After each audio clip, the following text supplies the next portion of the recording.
Today we are going to be looking at some of the references to the older games in the Saints Row reboot. Let's start off with the author mentions. Have a listen. Did you know? This brew pub was founded by the survivors of the 2001 Red Faction Uprising.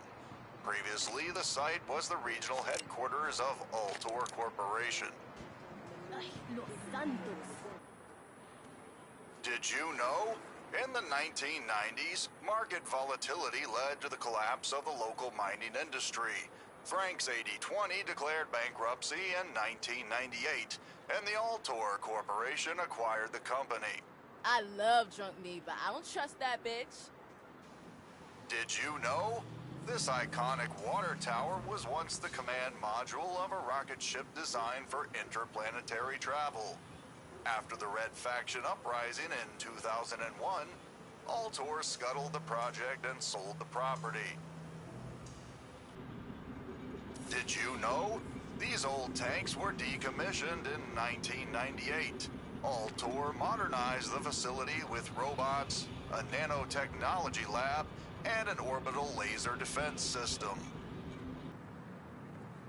Congratulations, you have completed Frank's 80/20 Brewery. So, Altor used to own this place. I wonder whatever happened to them. While we are at the brewery, we can find more Easter eggs. 80/20 is the offer Marrow gave to the boss when they first met up in Saints Row 2. We can also see the cocktail list, which includes Gat's Gimlet and Shonda's Rocks. Over at the arcade we can find two references. One of them is a t-shirt for Saints of Rage from Saints Row 4, and the other one is an arcade machine for Saints of Rage, the mission where you save Gat from reliving Aisha's death. We can also see an arcade machine for Zombie Uprising, a playable minigame from Saints Row 2.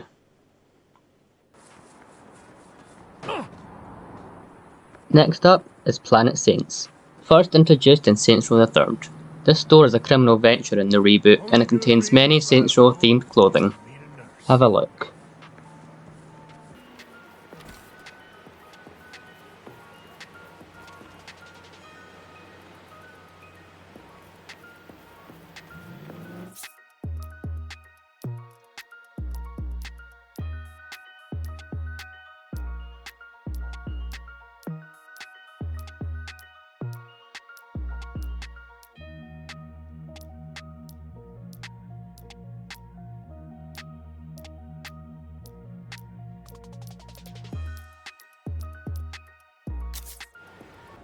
While we are here, the owner of the store bears a very close resemblance to Pierce Washington. Without more supply, we gotta close up shop.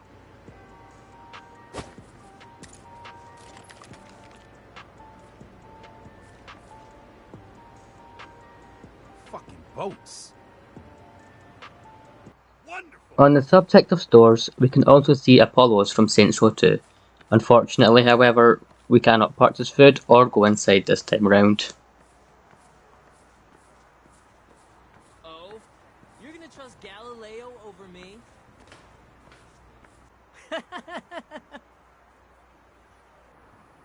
The reboot also has Freckle Bitches, which has been shortened to FB, sort of like how we say McD's or KFC. But similar to Apollo's, we cannot buy food here this time round, and the menu isn't nearly as good. This fucking rules. Okay, that's it. This is so boring.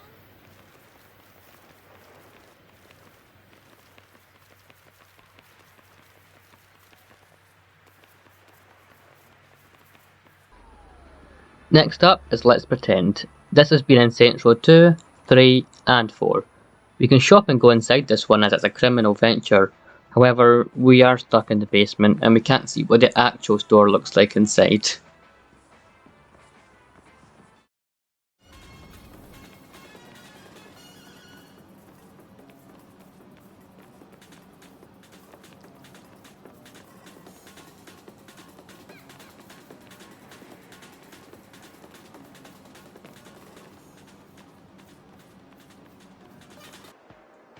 Continuing with the stores, we have Branded.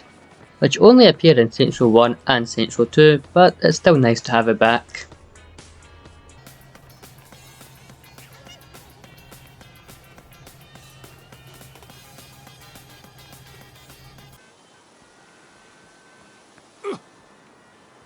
The second last door is Impressions, featured again in Saints Row 1 and 2 only.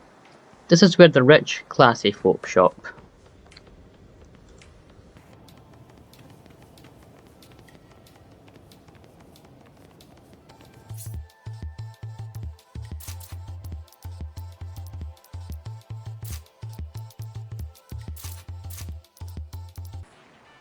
The final store is Leather and Lace, featured in Saints Row 2, 3 and 4. This kinky sex shop is just as weird as it was in the previous games. But hey, if that's your thing, no judgment here.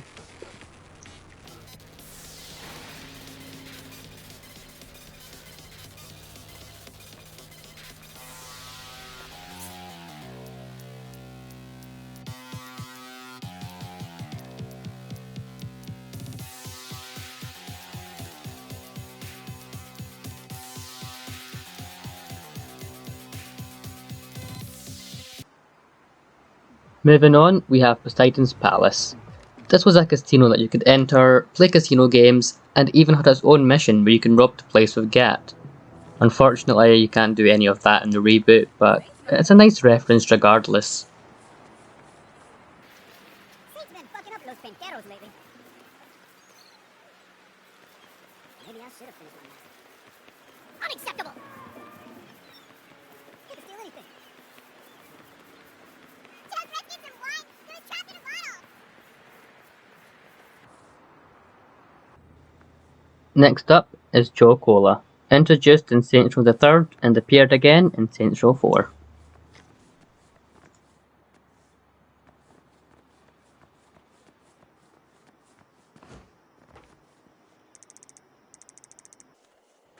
Now, this one is a bit different. Here we have signs for Stillwater from the first two games, Steelport from 3 and 4, as well as Washington and the North Pole, two other locations we visited in the series.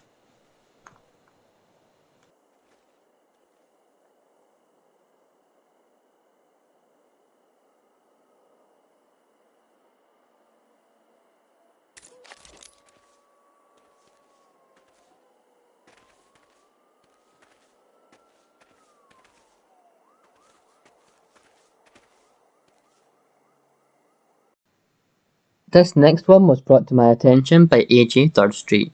Kevin is wearing the heyday shoes from Saints Row the 3rd, which were actually made in real life, but they're very rare to get a hold of. In the DLC for the reboot, we have a Chicken Ned costume, Chicken Ned being a secret homie in Saints Row 1. Across from the Smelter Dome, we can see a poster advertising Nightblade from Saints Row 3 and 4.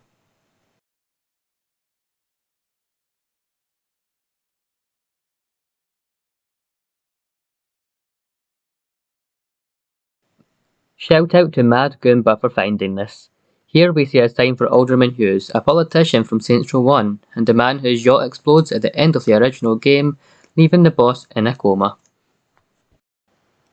In Eli's audiobook, we can hear a reference to Stillwater from Saints Row 1 and 2. Unfortunately, I don't have a clip of this, sorry. Finally, we have a line from Nina stating that the church the new Saints take over is on 3rd Street, the name of the street where the original Saints Row church was located. Let's go. I'll drive. Where is this church? Up on 3rd. Oh, that place. That's all I have for now. I'm sure I've missed some of them, so please let me know if you found any others. We need a name.